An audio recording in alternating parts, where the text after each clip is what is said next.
Manufacturers already run MES, ERP, APS, PLM. Where do you see industrial IoT fitting in cleanly, and where does it still create friction? Interesting that this person asks about IoT versus AI. I'm going to give both answers. So industrial IoT for some of these systems is key, and for some not at all. So APS and PLM, I don't think you take industrial IoT into them at all. Your advanced planning and scheduling tool depends on a knowledge of historical data, of cycle times, and you're doing planning. There's no direct feed of IoT into an APS tool or a PLM, typically speaking.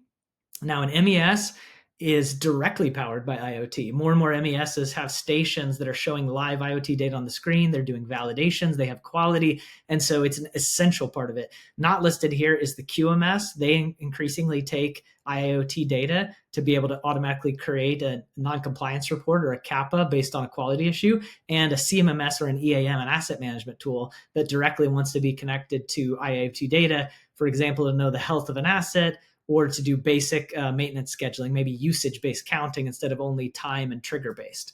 Now, IoT powers advanced analytics and AI to do things like predictive and prescriptive analytics and agentic AI workflows. And so if we're talking about how AI fits in with these other systems, that's different. It's not the couple connectivity data flows to each. It's AI as a user. So advanced analytics is things that can't be done inside the tools because all the data doesn't fit in them.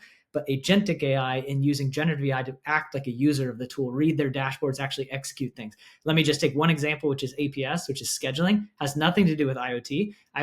Data doesn't go directly in it. It's not meant to sit there. What about advanced analytics? Well, APS is already kind of an advanced analytics of its own scheduling, but how about understanding the state of the digital twin of the factory so that you can dynamically replan?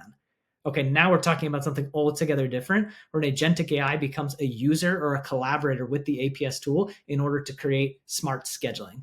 That's the example.